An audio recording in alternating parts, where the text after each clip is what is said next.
Also tonight, the man charged with lighting a woman on fire on a CTA train told a judge today he agrees he should stay behind bars ahead of his trial. Prosecutors called it a barbaric crime and said 50-year-old Lawrence Reed is a danger to the community. Newly filed court records obtained by NBC5 Investigates show Reed was under court-ordered electronic monitoring at the time of the crime. Investigative reporter Bennett Haeberle shows us what he found.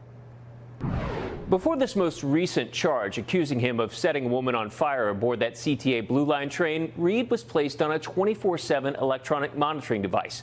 But there are questions tonight over how closely he was watched. Cook County's Adult Probation Department filed curfew violations against him this week, but only after his arrest for the CTA attack.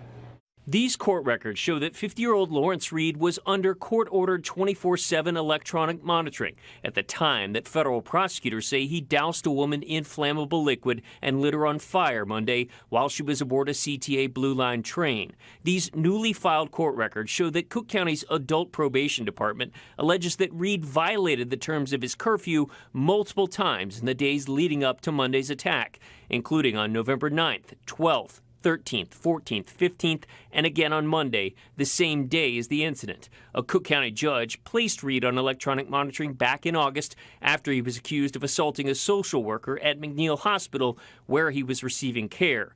He's pleaded not guilty. It's not clear why the Adult Probation Department waited until November 19th, 2 days after the attack, to file curfew violations, nor is it clear what impact that would have had. But it does raise questions about the electronic monitoring process.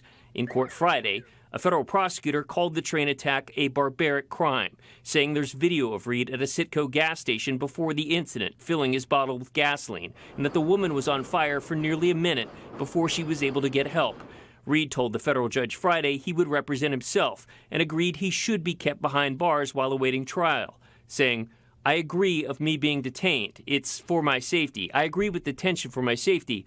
I don't feel safe out there." Reed has a lengthy criminal history dating back to the mid-90s with convictions for things like drug charges and domestic battery.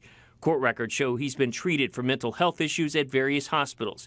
An ATF agent told reporters this week, Lawrence Reed had no business being on the streets given his violent criminal history and his pending criminal cases.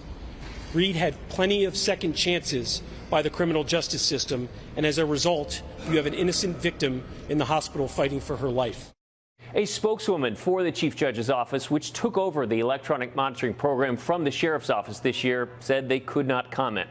Reed is being held in custody right now. He said he plans to represent himself. Today, the judge requested that he undergo a medical and mental evaluation and cooperate with those.